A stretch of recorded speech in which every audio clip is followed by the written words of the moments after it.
Chapter 1. The Feud. "I will not fight," said Samson, "but nobody should insult me if we see any Montagues. They had better be quiet." "Or what?" asked Gregory. "I'll kill them all." "All?" Gregory stopped walking and looked at his friend. "Every one of them," said Samson. "If they are Montagues, then I'll fight them, if they say something to me." They began to walk on toward the square. "What if one of the Montagues' dogs barks at you?" Gregory asked jokingly. "Then I'd fight with it." "What about women?" This time, Samson stopped, as if to think about the question. "It's all the same. If they are Montagues, they are my enemies, and they will know I'm angry." "So you'd fight with the women?" "I didn't say that," Samson explained. "I said they'd know I'm angry. I'd fight with the men. After beating them, I would be kind to the women." "You mean you'd charm them once the Montague men were gone?" "Yes, I guess so. But that's not really showing them that you're angry, unless you think charming the women is the same as fighting the men." "Isn't it?" Samson answered. "Either way, it's about showing the Montagues who's the boss. I'll beat the men with swords, the women with smiles and pretty words. It's all the same." "I wish it were the same," said Gregory, seeing two servants from the Montague family approaching from across the square. "Then you could just smile and say kind things to these two and be satisfied." Samson watched the two men strut through the square. "I can think of nothing kind to say."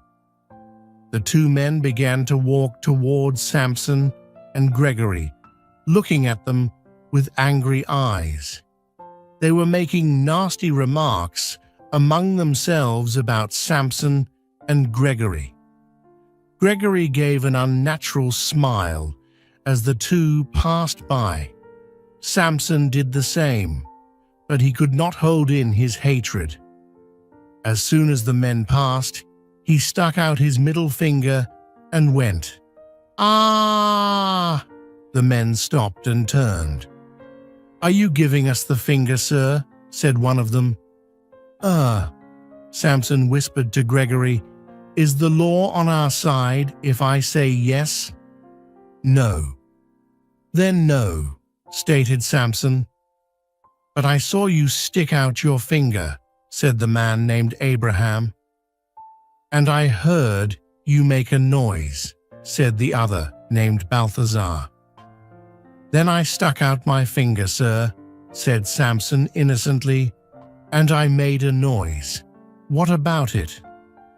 "That's just like a man from the Capulet family, isn't it?" said the other man, making rude gestures to honest people and then too cowardly to confess to it. "Just like a Capulet," agreed Abraham. "Cowards, every one of them."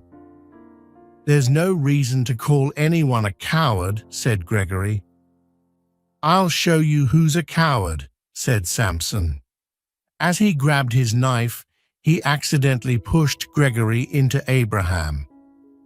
"You saw that, Balthazar? He attacked me," shouted Abraham. It was too late to keep the peace.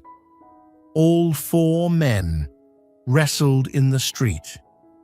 A crowd gathered and began shouting and cheering. Benvolio, old Montague's nephew, heard the fighting. He didn't really like the feud between his family and the Capulets. He knew that all this hatred would only result in death, and death in more hatred. But he knew the only way to stop the fighting was to jump between the angry men. Therefore, he drew his sword and ran toward the four men fighting in the square. "Peace! Put your weapons away," Benvolio shouted as he pulled the men off each other. A tall man walked forward. He pulled out his sword and touched the point. It was Tybalt, Capulet's nephew, an arrogant man of 30. He was very arrogant, but he was also the best swordsman in Verona. "Tybalt," said Benvolio, "put your sword away. I'm trying to keep the peace. Please help me." "Peace? You stand there with your sword in your hand, talking of peace?" Tybalt spoke with a twisted smile.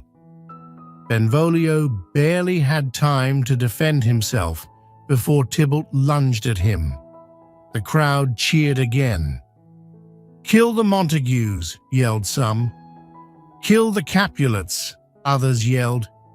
"Kill them all," yelled more. "Kill the Capulets?"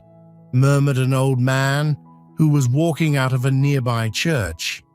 It was Capulet, holding onto his young wife's arm. "Give me my sword." "Sword?" his wife scolded. "You need a cane, not a sword." "I know it's Capulet." Another old man hobbled across the square. It was Montague. "Lead me over to him," he said. "How can you fight? You can barely walk," said Lady Montague. Then the crowd went silent as some horses neared. Aeschylus, the Prince of Verona, and his soldiers rode toward them. He circled Tybalt and Benvolio. The onlookers hurried off. "Rebels!" roared the prince. "Throw your weapons to the ground!" Tybalt and Benvolio did as the prince commanded. "Now," Aeschylus said, "where are the people responsible?" "I'm talking about the two older men, Capulet and Montague." He searched the streets and found the two old men. "You, Capulet, and you, Montague, stand in front of me." The two old men came forward. "You are leaders in this city and are supposed to be moral. But instead of teaching the people how to be noble, you force them to participate in your pointless feud. Well, I've been patient for too long." He drew his sword.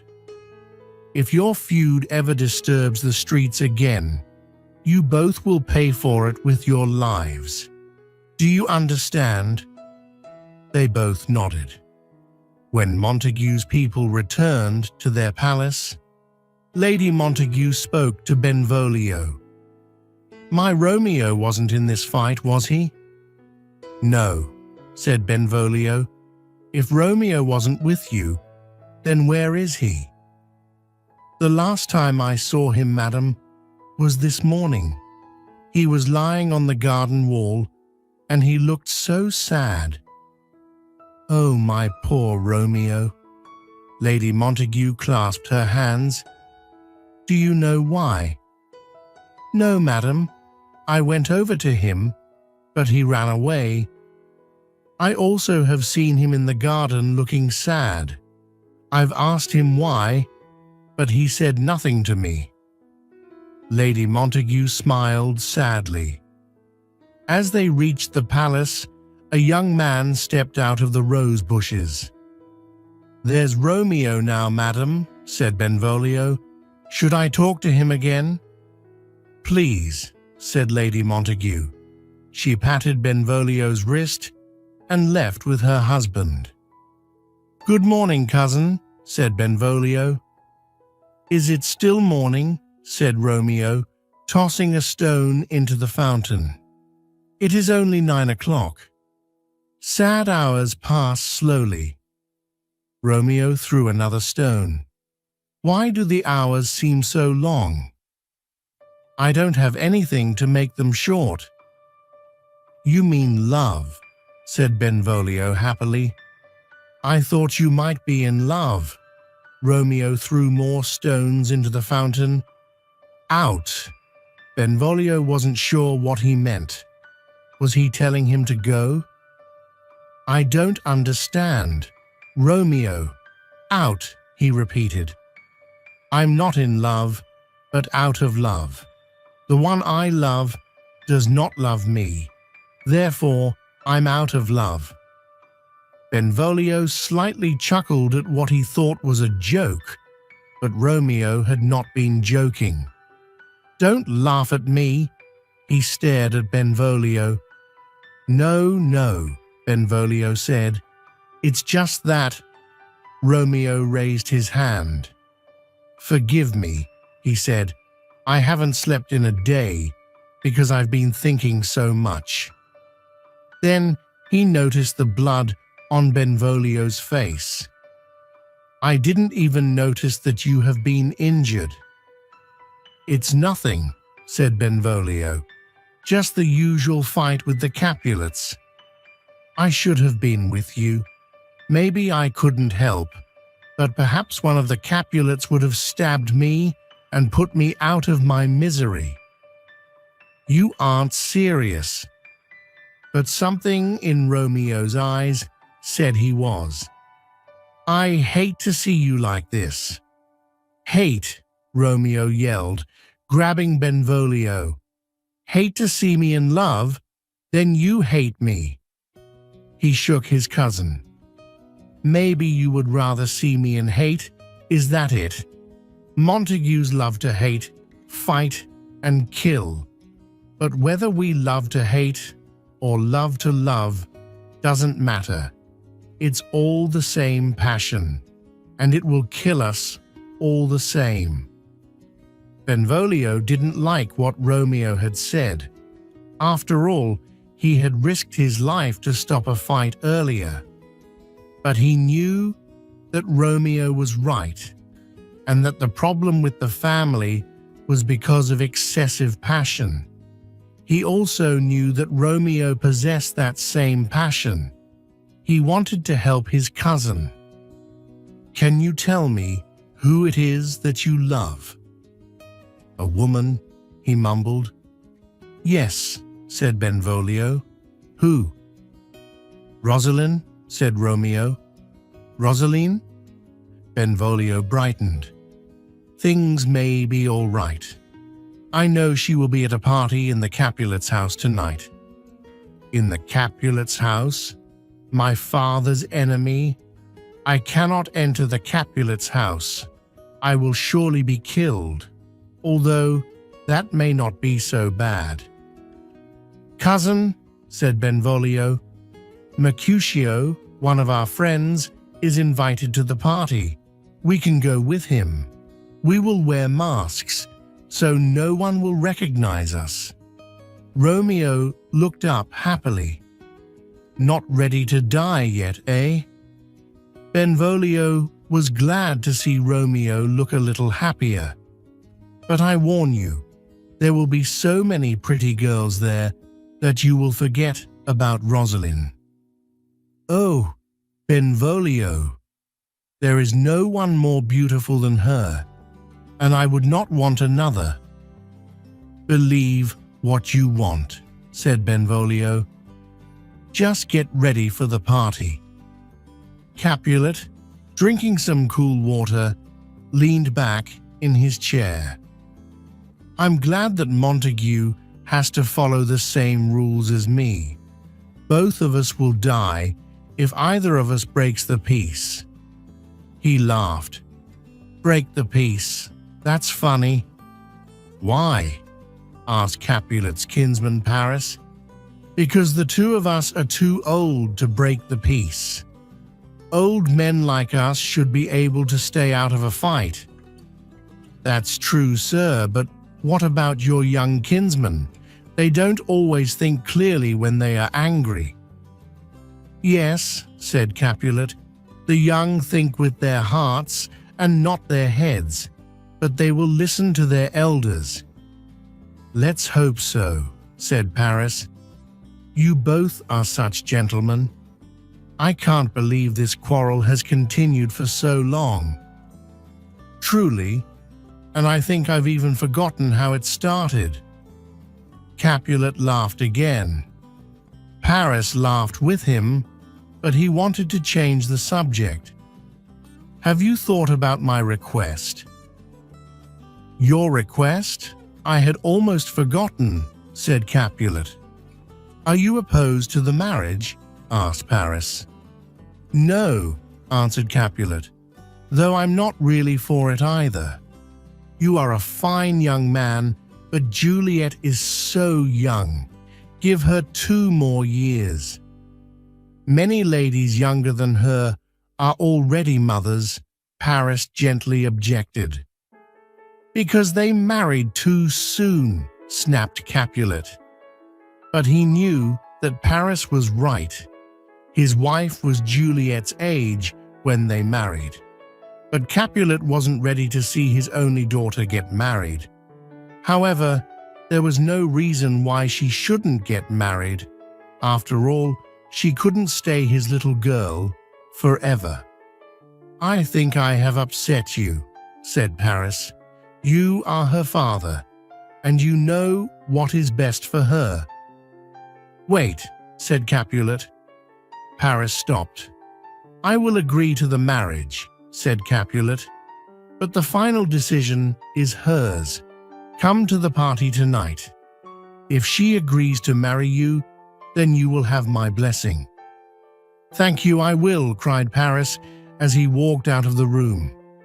Alone, Capulet looked out the window. He imagined Juliet falling in love, just as he had done. Then he went to sleep. Chapter 2. Love at First Sight. "Nurse!" called Lady Capulet. "Coming, madam," yelled the nurse as she ran down the stairs. "Where's my daughter?" demanded Lady Capulet. "Where are you, Juliet?" the nurse shouted up the stairs. Juliet appeared at the top of the stairs. Her long black hair looked beautiful. "Now," began Lady Capulet, "you are old enough to get married. So tell me, Juliet, how would you like to be married?" Juliet thought the question was awkward. She didn't want to defy her mother, so she chose her words carefully. "I've always dreamed of getting married," she said politely, "but I'm still too young to think of marriage." Lady Capulet knew this would be difficult, so she spoke directly. "I will be brief. The brave Paris wants to marry you." "What do you think, Juliet?" spoke Lady Capulet. "He will be at the party tonight. Take a good look at him before you answer." "I will look," replied Juliet. Lady Capulet couldn't tell if Juliet was happy and wondered if she could love Paris. Come on," yelled Mercutio to Romeo and Benvolio. "We're going to be late." "I thought a man in love could fly here on Cupid's wings." Mercutio laughed. "You're wrong, Mercutio," Romeo said. "Love is burdensome, so a lover's feet are slow." "Does that mean you can't dance tonight?" Mercutio asked. "If I was in love, I would dance." "Well, we don't have time to talk. We are already late. I'm sure we've missed dinner, and we'll miss the dance if we don't hurry," said Benvolio. "It's okay if we are late," said Romeo. "I fear tonight will be a disaster." "Okay," said Mercutio. "We'd better hurry then. I don't want to keep a man in love from his disaster." They hurried down the street and arrived at a gate. Just beyond was a large hall, and they could hear the sounds of music and laughter. "Let's put on our disguises," said Mercutio. "Otherwise, the doorman will not let us enter since we are Montagues." The three entered the party wearing masks. Mercutio and Benvolio joined the dance while Romeo walked among the crowd of people. He was hoping to see his beloved Rosalind. But Romeo saw someone else. She seemed like a picture. She moved effortlessly, as if she was floating on air. She was so beautiful. She was like an angel. She is so beautiful that she makes the stars shine bright, Romeo mumbled to himself. He walked as if in a trance. Was I really in love before now? He asked himself. No, he answered aloud. No, I have never really seen beauty before tonight. He lifted his mask, hoping the lady would his face. She did. "What's the matter?" asked Paris as Juliet stopped dancing. "Nothing," she answered. "Something is in my eye." They continued dancing, but Juliet couldn't stop looking at the person she had just seen. Neither could her cousin. "A Montague," Tybalt said angrily. "He comes to our party masked to make fun of us." "What's the matter?" asked Capulet as he walked over to Tybalt. "Uncle," said Tybalt, pointing to Romeo, "he is a Montague." Capulet looked. "It's young Romeo." "Romeo!" shouted Tybalt. "Calm down, nephew," said Capulet. "Leave him alone. He appears to be a gentleman. Be patient, and don't think about him." "Too late," replied Tybalt. Capulet didn't like that Tybalt was being rude, but he tried to reason with him. "It's what I want," he said. "Please respect my wishes and be happy. Sad people don't belong at parties." "Sad people belong at parties when an enemy is a guest. I cannot tolerate him." "You will tolerate him," Capulet scolded. Tybalt turned his back on his uncle. "How can you turn your back on me?" shouted Capulet, grabbing Tybalt and spinning him around. "I'm the master here, and I said to leave him alone." "It's terrible," muttered Tybalt. "It is, but you're being childish," said Capulet. "Childish? I'm 30 years old," answered Tybalt. "Will you be a man if you cause trouble with my guests?" Their voices became loud. The musicians stopped playing, and the guests stopped dancing. "Excuse me, my lady," said Paris to Juliet. "If I'm to be your husband, what your family does affects me. I had better see what the problem is." "Of course," answered Juliet, but she didn't even hear what he said. It was good that he was leaving, though. Capulet noticed that they were being too loud. "There's nothing to be concerned about. Please continue dancing and having fun," he declared. Then he pinched Tybalt's cheek and told him to go and dance. Tybalt pretended that it was nothing. He bowed to his uncle and walked away bitterly. On the dance floor, Juliet heard a whisper in her ear. "The dancing is starting," it said. "But follow me." "Where to?" She turned and saw Romeo. Even with a mask on, he was the most handsome man she had ever seen. She followed him to a private spot. Romeo removed his mask and took Juliet's hand. "Your hands are gentle," he said. "You are like an angel, and I would like to give you a tender kiss." Juliet felt excited as the blood rushed to her head, but she kept calm. "Angels have wings. and often fly away, she said.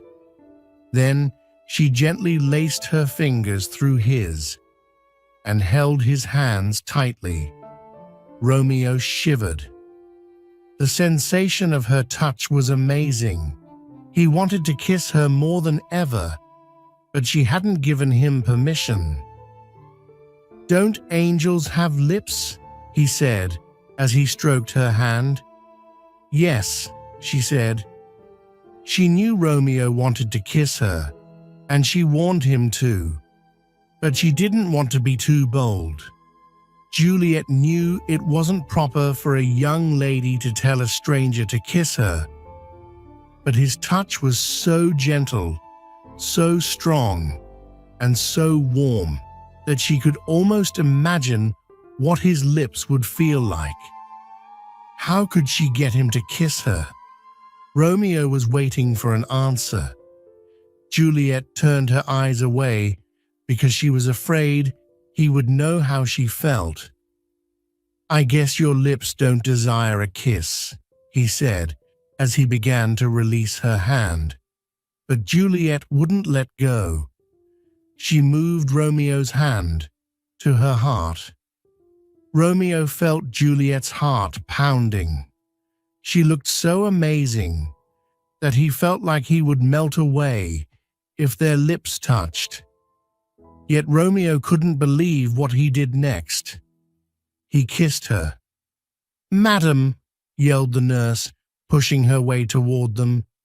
"Madam, your father and Paris are looking for you." Juliet stepped away, still staring at Romeo. Romeo put his mask back on. "Who is her father?" The nurse recognized Romeo. "This is Juliet, and her father is the owner of this house." "She is a Capulet," said Romeo. "As you are a bachelor," interrupted Benvolio. "Come," he whispered. "We've been discovered. We have to leave before there is trouble." "There is already trouble," said Romeo. Who was that gentleman?" asked Juliet. "The most handsome man I've ever seen," answered the nurse. "Is he married?" asked Juliet. "No, but he might as well be." Juliet stared at the nurse. "What do you mean?" "His name is Romeo Montague, the only son of your great enemy." "Of course, he would have to be a Montague," said Juliet. She didn't explain, but thought deeply of Romeo. She knew right then that her whole world had just changed. She could no longer live in her old world, the one without Romeo. That Romeo was her enemy only made her feelings stronger. She knew at that moment that the world and not her love would have to change. It was simple. "So," she said, "my only love has come from my only hate." "What's this? Love?" whispered the nurse. "My baby girl is in love." "Juliet," came a call in the distance. It was Paris or her father. Juliet didn't care. "Tell them I've gone to bed." Chapter 3. The Secret Wedding. Romeo was thinking strange thoughts. He couldn't go home. He needed to see Juliet again, but he could not go to her house. Yet there was nowhere else to go. He walked in the night back to the house of his father's enemy. He climbed the garden wall and waited. He crouched in the bushes.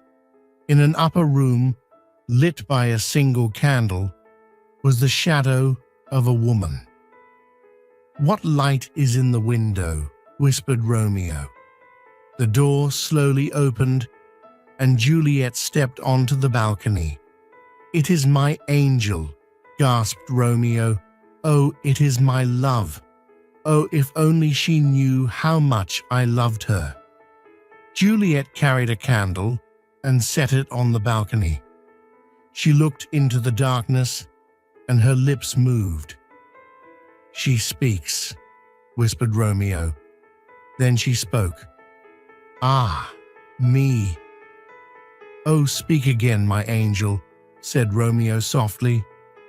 He could see her breathing. He wanted to run to her, climb up the balcony, and hold her. But he feared that once she knew his name, she would hate him. Juliet spoke again. "Oh, Romeo, Romeo, why are you my sweet Romeo? Forget that you are a Montague. If not, just say you love me, and I'll no longer be a Capulet." Romeo fell backward. Had he died? Was this heaven? He stood and looked. Juliet was still there. "It is only your name that is my enemy," Juliet said. "What's a Montague? It's only a name, and a rose would smell just as sweet if it was given another name. Romeo, forget your name, and be only mine." Romeo couldn't endure it any more. "I will be only yours," he cried, coming forward. "Just be my love, and I will never be Romeo." "Who's there?" said Juliet, stepping back. "I don't know how to tell you who I am," said Romeo. "I hate my name because it is the name of your enemy. I haven't heard you speak much, but I know the sound. You are Romeo and a Montague." "How did you get here?" she demanded. "And why? The walls are high and hard to climb, and it's dangerous if anyone finds you here." "It was because of love that I jumped over the walls, and a person can do anything for love." Love. Romeo had said love. She wanted him to say it again, but she was afraid. "I'm afraid someone will find you here." "Let them find me," said Romeo. "I would rather die here with you than live miserably without your love." She closed her eyes and imagined him. "Do you love me?" she whispered. "I love you more than words can say," answered Romeo. "Madam," came a voice from within the house. It was the nurse. Juliet's eyes opened wide. A noise. "Go, dear love." Romeo began to tiptoe away, but Juliet didn't want him to leave. "No, stay." Juliet leaned over the balcony. "What can I do to make you happy?" "You can give me your heart, and I will give you mine." "I gave it to you before you asked." Juliet smiled. "My love is boundless and as deep as the sea. The more I give to you, the more I have." "My lady," shouted the nurse. "In a minute," yelled Juliet.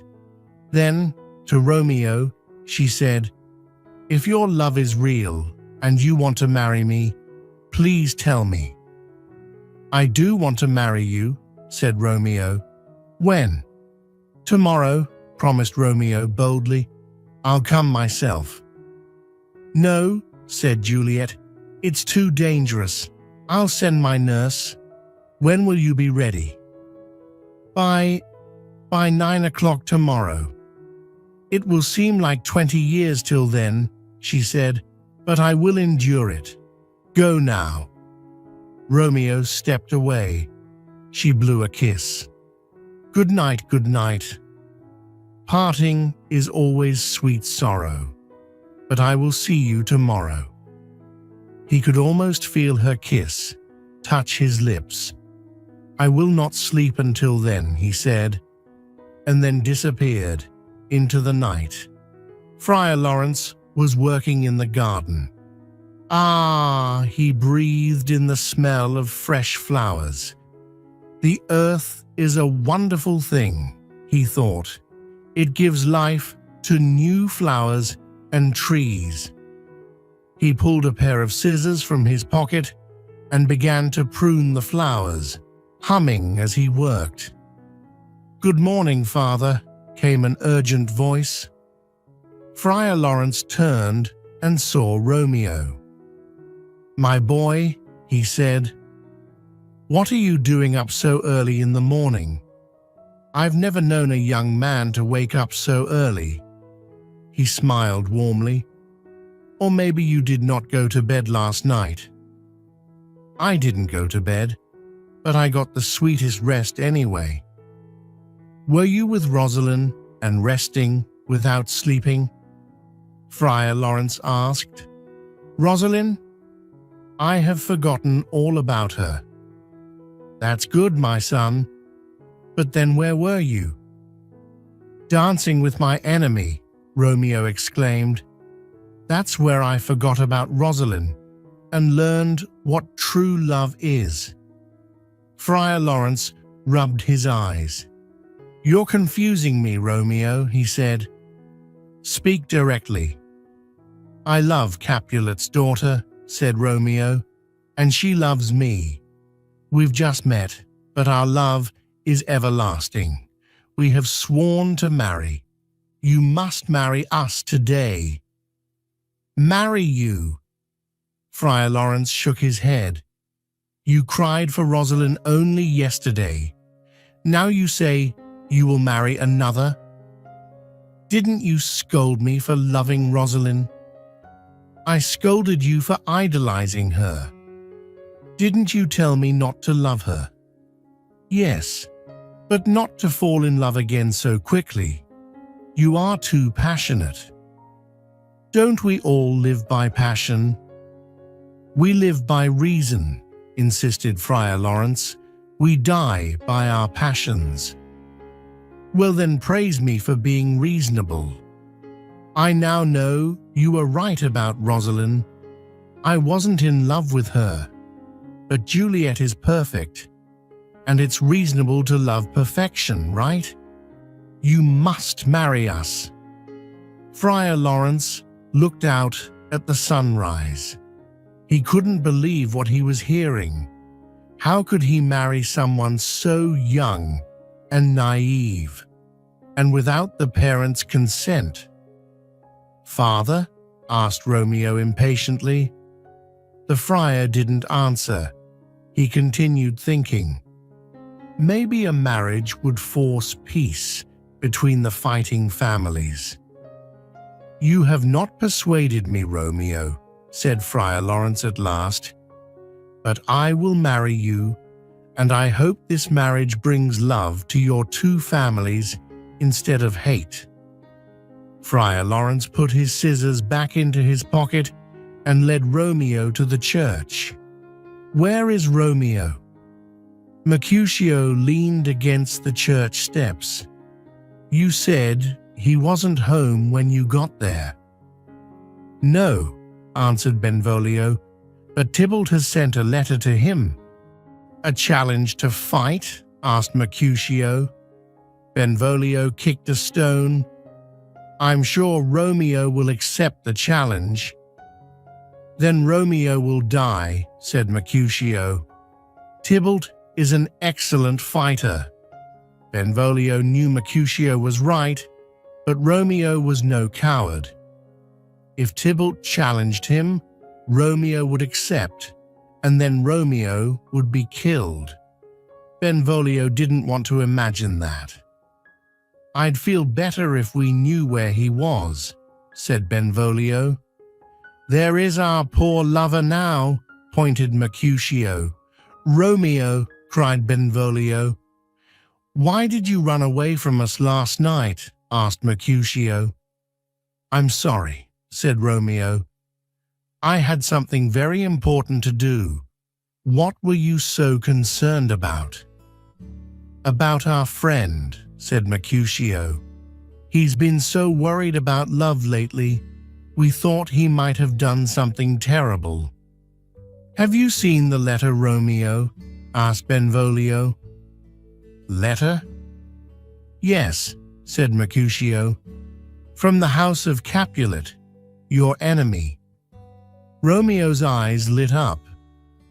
From the house of Capulet. What did it say? Why do you sound excited? Asked Benvolio. Is it news? Asked Romeo. I'm so in love. It seems like 1,000 years since I last heard her voice. Where is the letter? What do you mean, her voice? Asked Benvolio, puzzled. He's crazy, said Mercutio. And I must be too. He rubbed his eyes. Is that an elephant coming toward us? They all looked up and saw Juliet's nurse walking toward them. Oh, I see, said Mercutio, loud enough for the nurse to hear. It's just a fat lady. Fat lady. The nurse turned red with anger and ran toward Mercutio. You have no manners. Stop this, yelled Benvolio. Both of you calm down.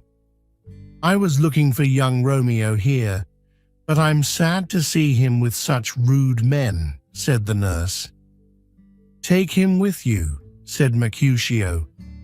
A man in love is not good company for bad-mannered men like us. What can I do for you, madam? Asked Romeo. Can I talk to you in private, sir? Asked the nurse. They stepped aside. The nurse studied Romeo. My young lady has told me everything. I have a message from her. But first, she is so young. So do you only pretend to love her? Pretend? Protested Romeo. I cannot pretend. With Juliet, I have discovered myself. My heart, my mind, and my soul belong to her. The nurse no longer doubted Romeo. She looked into his dark eyes. He was so handsome, Romeo interrupted her stare. Are you happy with my answer? She blushed. My lady loves you, and she is very precious to me. What is important to her is important to me. Oh dear Romeo, she said, you're going to make Juliet very happy. Romeo smiled. I plan to, he said. I've talked with Friar Lawrence, and he has agreed to marry us, create a plan, and bring Juliet to the church so we can be married. Married, said the nurse. How beautiful. Bring her as soon as you can. Juliet paced back and forth in her bedroom. She was so impatient. I sent her so long ago, she thought. Why is she so slow? She sat down, but stood up again. The nurse had been gone for over 3 hours. How long does it take to walk to the town square? The door blew open, and Juliet heard footsteps coming up the stairs.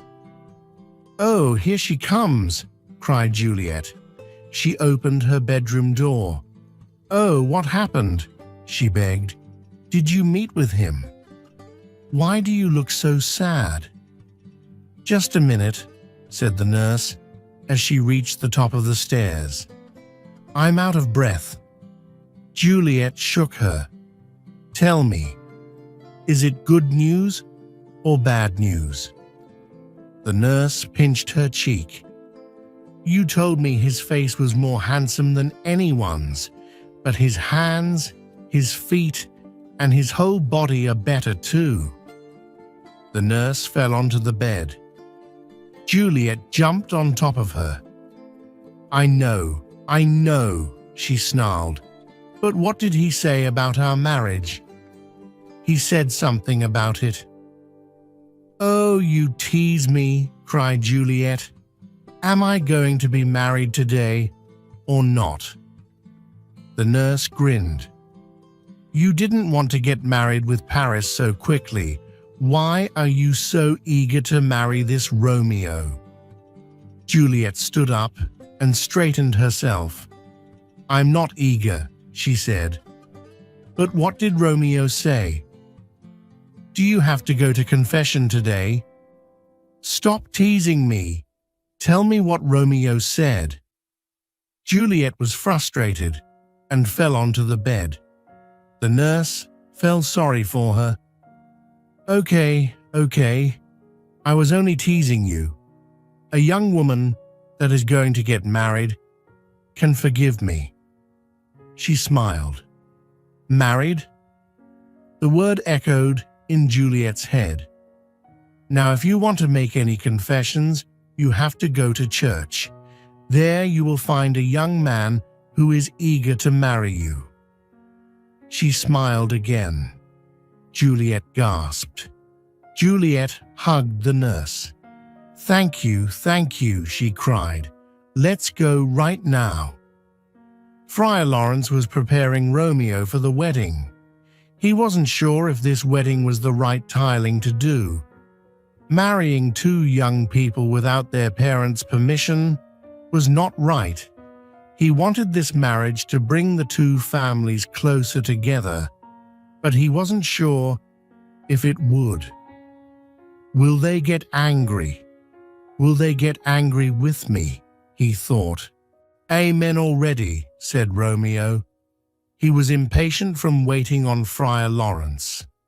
Calm yourself, Romeo, scolded Friar Lawrence. You need to live and love moderately. If not, neither love nor life will last long. But he knew Romeo wouldn't be calm. Neither would Juliet. Then Juliet came running toward the church. I should send both of them home, thought Friar Lawrence. But he knew he couldn't do that. Good afternoon, Father, sang Juliet. She jumped into Romeo's arms. Juliet, cried Romeo, holding her. Please tell me you love me as much as I love you, and how happy you will be after we are married. I love you so much that words can't describe it, she said, and kissed him. Okay, enough, said Friar Lawrence, separating the two. Let's hurry with the wedding. Friar Lawrence took them to the altar. Then he quickly performed the wedding ceremony. When he was through, he left them to pray, and he went to the garden to think. The nurse found him there. Romeo isn't welcome in Juliet's house, she said, nor she in his. What are they going to do? I haven't thought about that, replied Friar Lawrence. Maybe they can tell their parents soon. Father, the nurse smiled, they are newlyweds. They want to be together.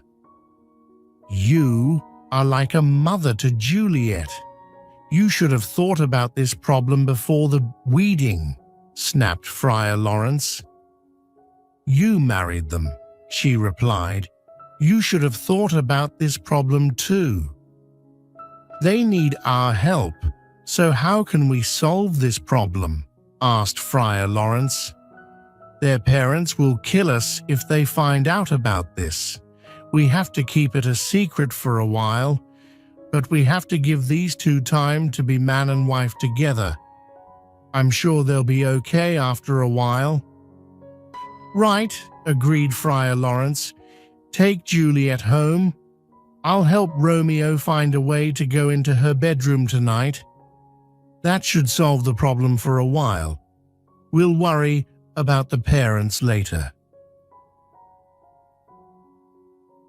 Chapter 4. The Sword Fight in the Square. A messenger came and gave Benvolio some news. It was the Capulets. They were looking for Romeo. Tybalt is really angry, Benvolio said to Mercutio. I think we should get out of here. I won't go, said Mercutio. I don't want to be here when they come, insisted Benvolio. I don't want to get into a fight.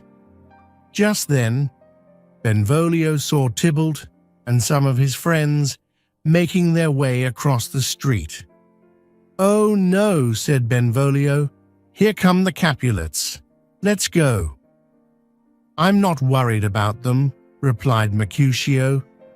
It was too late to leave. "Good afternoon," said Tybalt. "Can I speak with one of you?" "Speak with us?" said Mercutio. "That's a strange way to ask someone to fight." "I will fight if you give me a reason," answered Tybalt, putting a hand on his sword. He stepped closer. "Mercutio, Romeo was with you last night, right? Where is he now?" "Do I look like a slave?" asked Mercutio. "Am I supposed to answer your every question? Even if I did know where Romeo was, I wouldn't tell you." Tybalt drew his sword. "Gentlemen," interrupted Benvolio, "either stop this fight or go somewhere else to finish it. Everyone is watching us." "No need," said Tybalt. He saw Romeo walking toward them. "Here comes my man." "Your man?" said Mercutio, teasing Tybalt.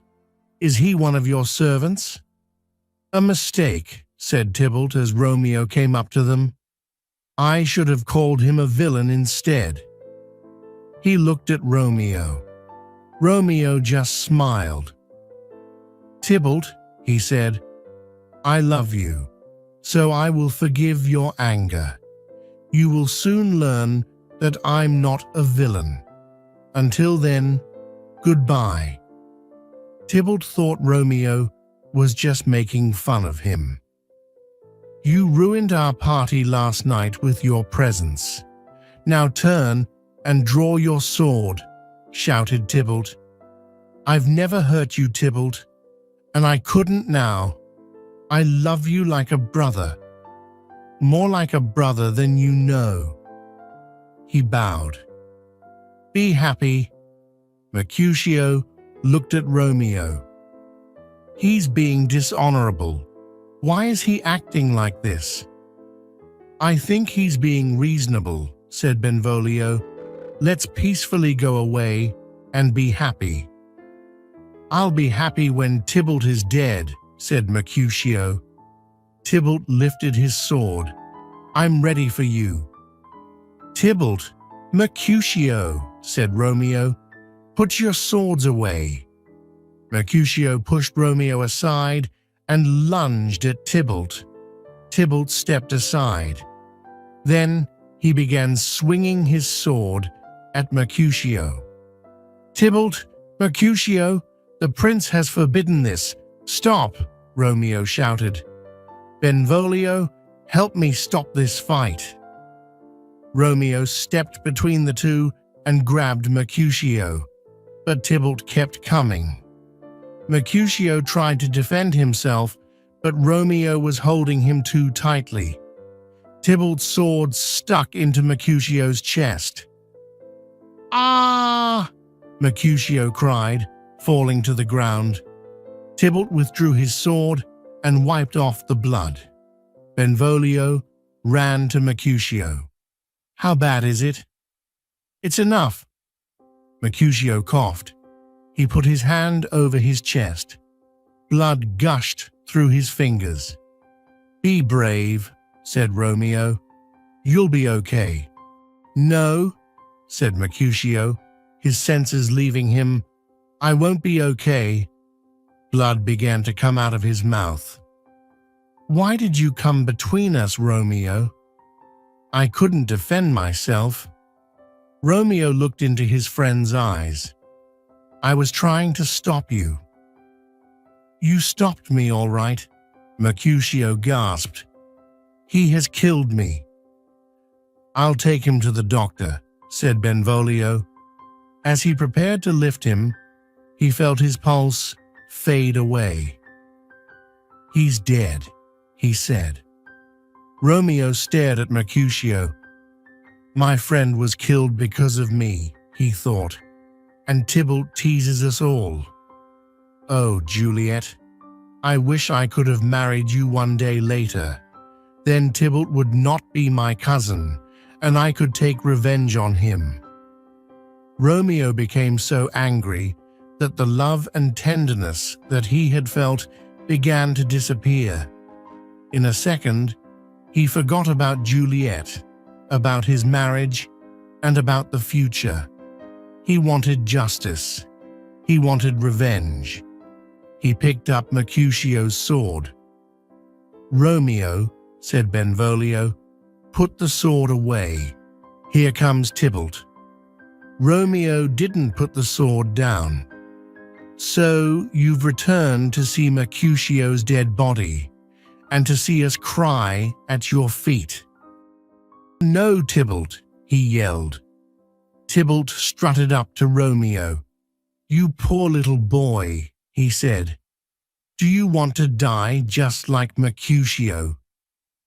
"My sword is strong," Romeo said, and he struck at Tybalt. Tybalt blocked Romeo's blow with ease, but Romeo pressed on with incredible speed. Tybalt tried to keep calm. He tried to make it appear as if he could easily defend against Romeo's attacks. It soon became clear that he was not fighting a man, but an avenging angel. Romeo swung at Tybalt so violently that he could no longer feel his arm or the sword. He kept raging forward. As he did, he saw Tybalt's eyes change from being confident to panic and then to horror. Suddenly, there was no more ringing of swords, no more shouting. The vicious face of Tybalt became peaceful. It was then that Romeo saw how much he looked like Juliet. He watched Tybalt fall to the ground. "Let's get out of here," yelled Benvolio. "Tybalt's dead. The prince will kill you all if he finds you here."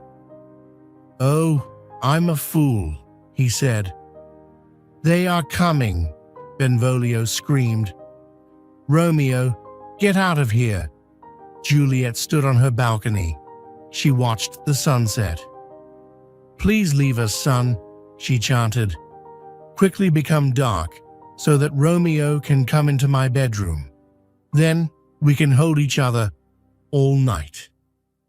The nurse slipped through the curtain and out onto the balcony. She looked worried. Juliet knew something was wrong. "What's the matter?" "He's dead," she said. Juliet almost fainted. "My Romeo, my love, dead?" "No," said the nurse.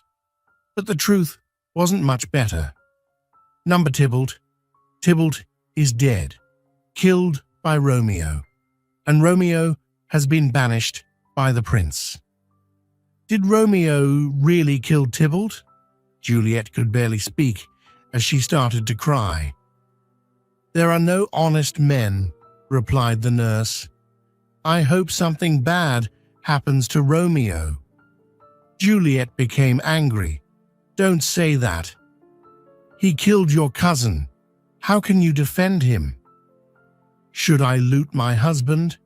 My cousin would have killed Romeo, but my husband is still alive." Juliet tried to stop crying. "So why can't I stop crying? I should be glad that Romeo is still alive." The tears came again. "Banished. He will never come to Verona or me again." Romeo stood up when Friar Lawrence returned to his room.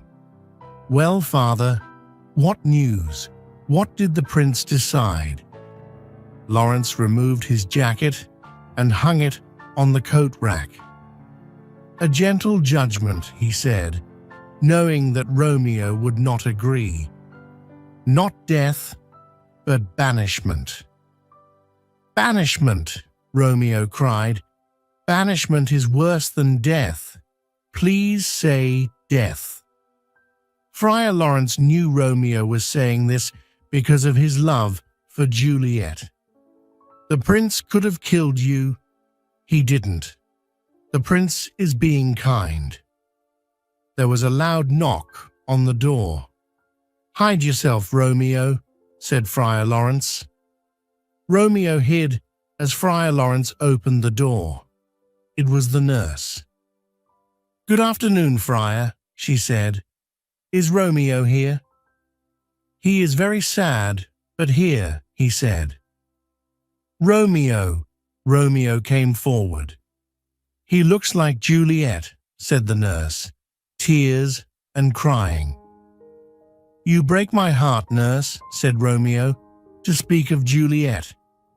"And you broke her heart," she said. "She wants to see Tybalt and you, but she can't see either." "Because I'm the bad guy that murdered her cousin," said Romeo. "I will make Juliet happy and kill that bad guy." He pulled out his knife and placed it against his chest. "Don't do that." Friar Lawrence knocked the knife out of Romeo's hands. "You amaze me. You killed Tybalt by mistake. But if you kill yourself, you will also be killing Juliet. She is still alive. Will you abandon her by killing yourself? The prince has given you life.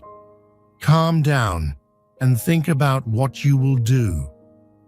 Romeo collapsed in a chair. Friar Lawrence put his hand on Romeo's head. "Meet your love tonight. Go to her room as we have planned. Comfort her. We will get you out of the city after you have done this. You can live in Mantua until we can fix things between your families. If your love is strong enough, it will endure." "Good idea," said the nurse. "I'll go and tell Juliet. You will come tonight." Capulet was at his home with Paris. Because of Tybalt's death, he realized that many of the young people didn't listen to him. Tybalt hadn't listened to him, and so he had died. Capulet didn't want his only daughter to make the same mistake. "Wife," he commanded, "speak to Juliet before you go to bed. Tell her that Paris loves her. Tell her that on Thursday, 3 days from now, she will marry Paris." Lady Capulet bowed and left. "Is this okay with you?" Capulet asked Paris. "Of course. I only wish that we could marry tomorrow," he answered. Chapter 5. The Secret Plan. Upstairs in Juliet's bedroom, Romeo kissed his lover's lips. "Why do you have to leave so soon?" Juliet asked. "I must go and live, or stay and die." "Stay, and we will die together," she said, as she hugged him. He kissed her again. "I will if you will." "My lady," whispered the nurse as she opened the bedroom door, "your mother is coming." "Goodbye, my wife, my love," said Romeo. "One more kiss, and I'll leave." He moved her hair and kissed her forehead. "My husband," said Juliet, "I must hear from you every day." "Goodbye," Ho said again. "I'll write you every day." "When will we meet again?" "Soon." "Hurry," cried the nurse. "I'm frightened," said Juliet. "Trust me," Romeo said. He kissed her and climbed down the balcony. "How are you, Juliet?" Lady Capulet asked, opening the door. "I'm not well," said Juliet, dressing quickly. "Still crying over your cousin's death?" Lady Capulet asked. "We are all upset." Her mother then gave her the news. "Next Thursday morning, you will marry Paris at St. Peter's Church." "No, I will not," Juliet yelled before she had time to think about what she was saying. Lady Capulet was angry. "You disobey?" "I mean," Juliet said, "it is impossible." Footsteps were coming up the stairs outside the bedroom. "Your father is coming. Tell him yourself." Capulet came into the bedroom. "Father," Juliet said, "I cannot marry Paris." "But I desire you to marry him," Capulet said. "I understand, but I cannot." "Do my desires mean nothing to you?" "They are very important to me, but I'm unable to marry Paris." "How can you disobey me?" yelled Capulet. "Am I the master of this house? You will marry Paris next Thursday." "Please, father," cried Juliet, falling and grabbing her father's ankles. "You've always let me make my own decisions. Please, let me make my own decision now." "Decisions? I'll give you a decision to make. Marry Paris next Thursday, or never look at me again. Don't speak. Just do it," he said. Juliet cried and held her mother. Lady Capulet pushed her away. "Your father is only doing what's best for you. Don't speak anymore." She left Juliet alone with the nurse. "How can we prevent this? Say something. What can I do?" The nurse didn't have an answer. She knew if Juliet was gone, she would have no job and wouldn't be able to support herself.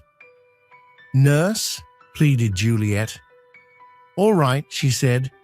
"Here is my advice. Romeo's banished and can never come back. He's the only one that knows you're married.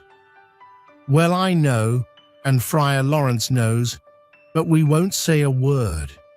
Do you understand? If you marry Paris, only Romeo can challenge the marriage, but he won't, because he will never come back to Verona." Juliet was shocked. "Are you serious?" She looked into the nurse's eyes. "It's the only way," she said. "Paris will make a lovely husband." "Thank you, nurse," said Juliet stiffly. "You don't have to say anything else. Go tell my mother and father that I will marry Paris." The nurse felt sick to her stomach as she watched Juliet go to the door and hold it open. The girl was like her own daughter.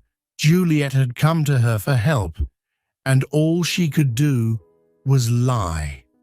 What was worse? Juliet knew that she had lied. "I said, I will do it, nurse," said Juliet, crossing her arms. "So you may go. I will go to Friar Lawrence in the morning and confess my sins." Meanwhile, Paris was at the church, talking to Friar Lawrence. "Thursday is too soon," said the friar. "That's what her father wants," said Paris. "But what does Juliet say?" "She is too upset because of her cousin's death," Paris explained. "But her father says she will marry me." "I'm sorry," said Friar Lawrence, "but you are hurrying this wedding, and you don't even know what Juliet thinks. I don't like it." "Friar Lawrence," came a voice. Friar Lawrence looked down the path and saw Juliet running through the garden. "Oh, someday she will call my name and run to me like that," said Paris. Friar Lawrence ignored him. "What is it?" She froze when she saw Paris. "Nothing, father," she said. "I have come to make confession." "Hello, Juliet," Paris bowed.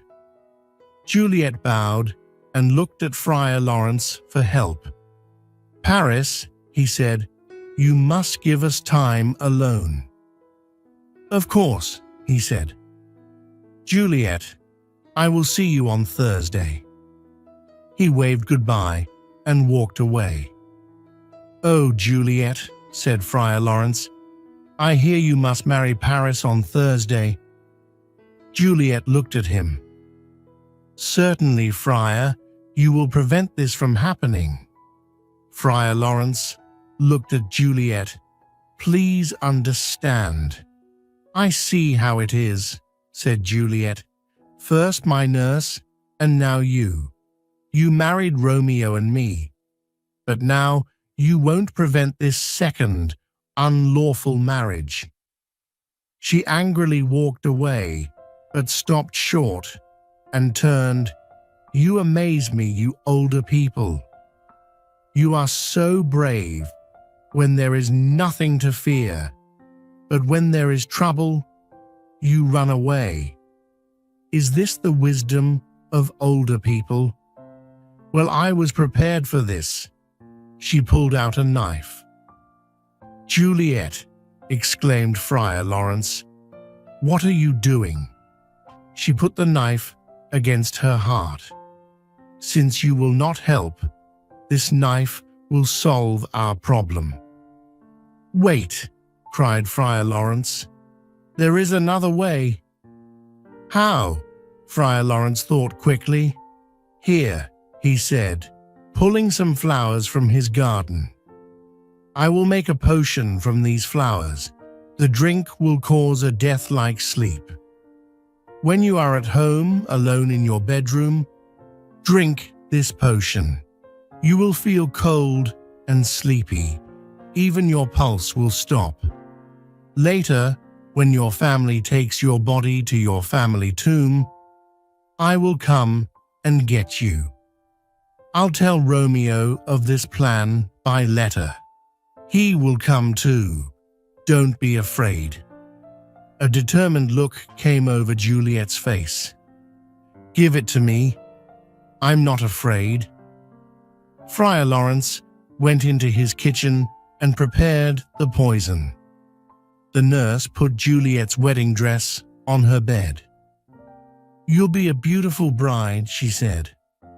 Paris is a lucky man.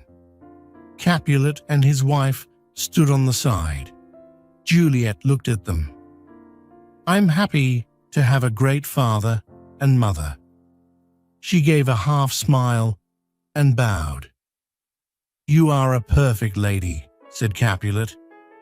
Juliet moved the wedding dress and sat down.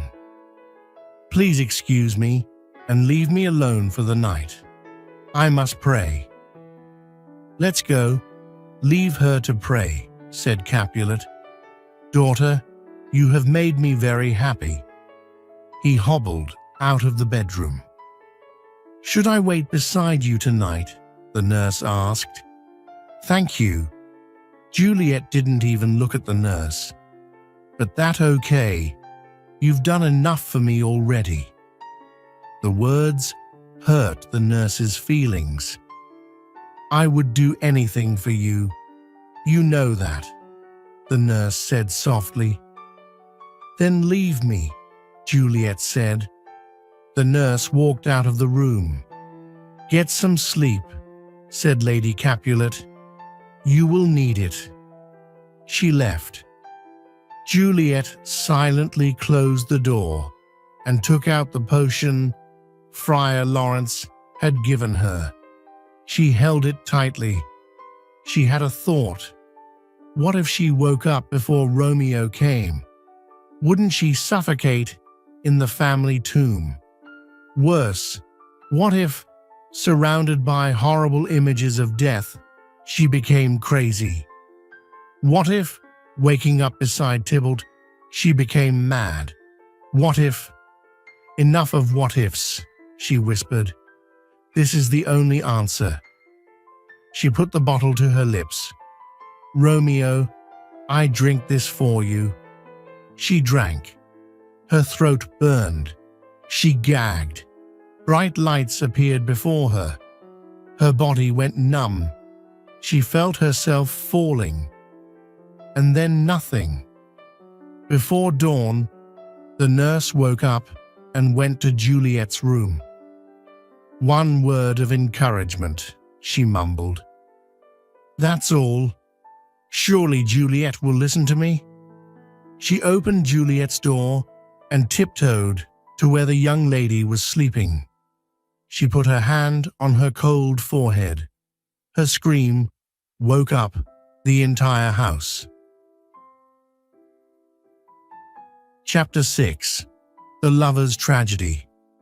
Balthazar's hand shook as he opened the door of Romeo's apartment in Mantua.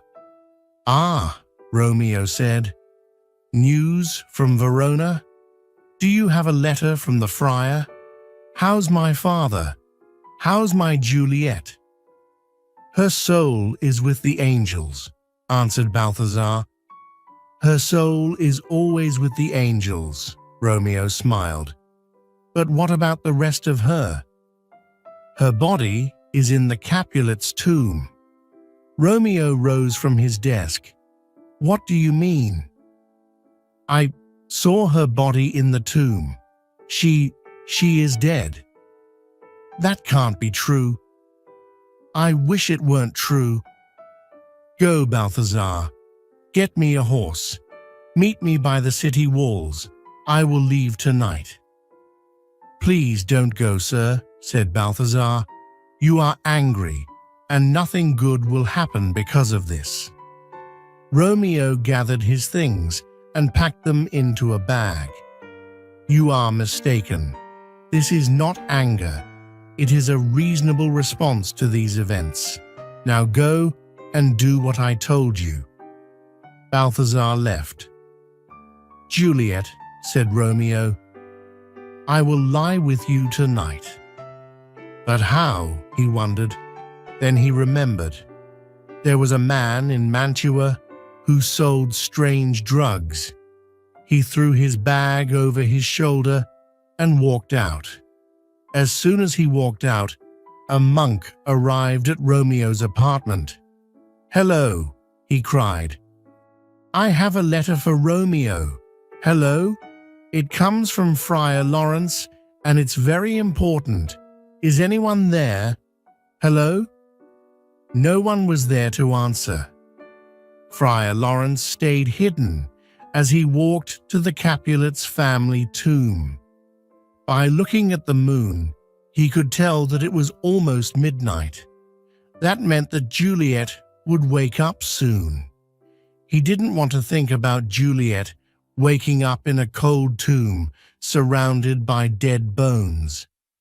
He walked faster until he arrived at the crossroads where he instructed Romeo to meet him. There was nobody there. He waited for a long time, but there was no Romeo. Finally, he saw a man walking toward him. But it didn't look like Romeo.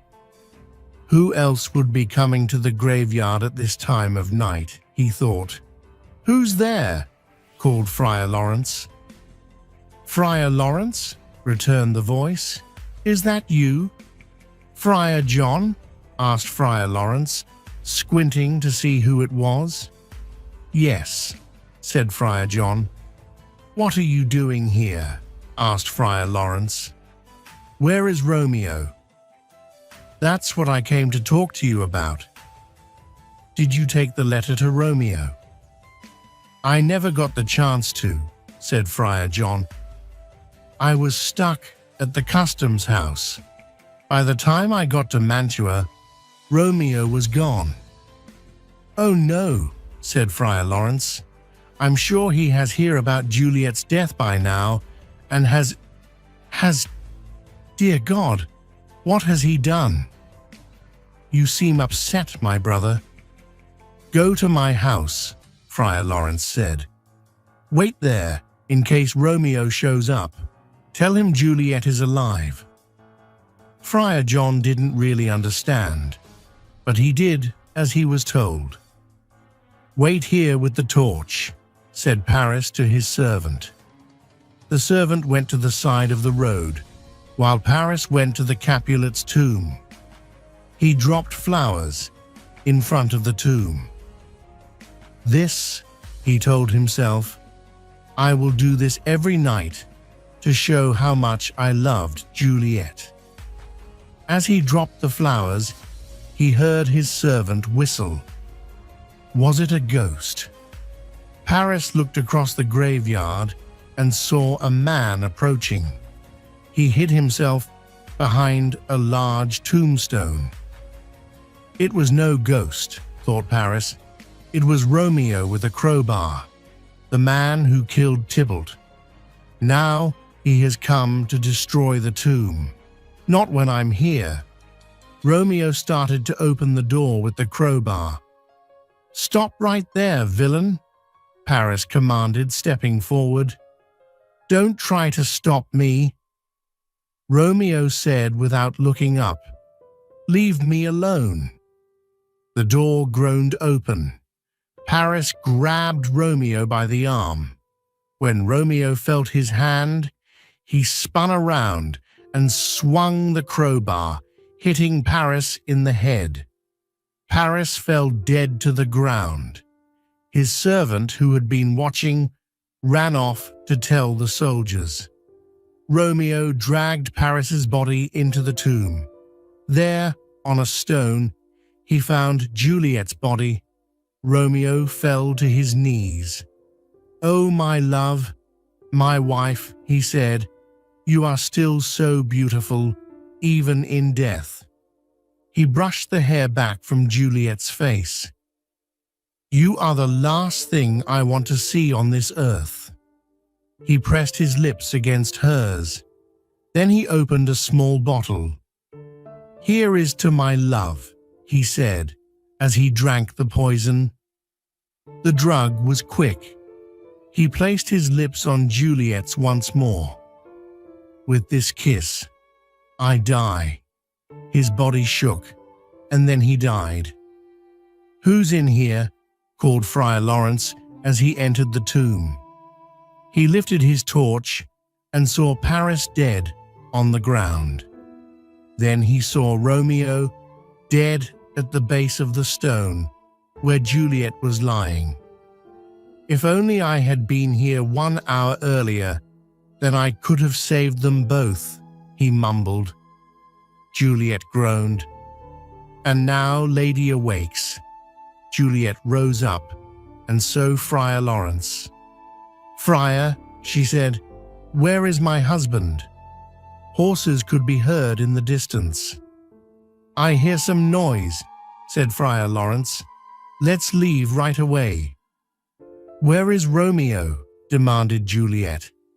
They could hear voices coming closer. "I cannot stay," whimpered Friar Lawrence. "Romeo is dead on the ground. Paris is also dead. Now come on." "You may go," she said, kneeling to examine Romeo. "My lady, I have to go." "Then go," Juliet said, "but I cannot." Friar Lawrence looked at Juliet, and then ran out of the chime. "What's this?" thought Juliet. "A bottle in Romeo's hand. It's poison." She looked at the bottle. "You drink it all, and didn't leave any for me." She took the knife from Romeo's belt. "I cannot live without Romeo," she said, and she stuck the knife into her heart. She fell on top of Romeo just as the prince rushed in. Montague followed him in, and so did Capulet and his wife. The peace in my city has been broken. The prince looked at the two old men. "I'm sure that this is because of the hate you have between your two families." More torches were brought in. "What happened here?" demanded the prince. A captain entered and whispered into the prince's ear. The prince nodded. "All right then. Bring the suspicious man in." 2 soldiers dragged in Friar Lawrence and threw him on the ground. Friar Lawrence pleaded, "I know I look guilty, but I didn't murder anyone." "Then what happened here?" asked the prince. Friar Lawrence told them everything. He told them how he had married Romeo and Juliet. Everyone gasped. When old Capulet said he wanted her to marry Paris, she came to me for help, said Friar Lawrence. I gave her a drink to make her sleep. She would have killed herself there in my room if I hadn't. Continue, said the prince. I tried to tell Romeo, but my letter arrived too late. When I came here to get Juliet, Romeo had already arrived. He didn't know that she was just sleeping, so he killed himself. He looked at Paris's body. I guess Paris died trying to stop Romeo from entering the tomb. I tried to get Juliet to leave, but she wouldn't. Why didn't you stay with her? Asked Capulet. I was afraid.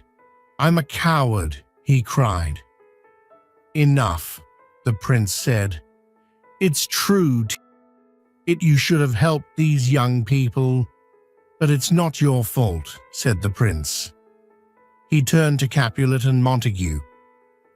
See what has happened because of your ancient grudge.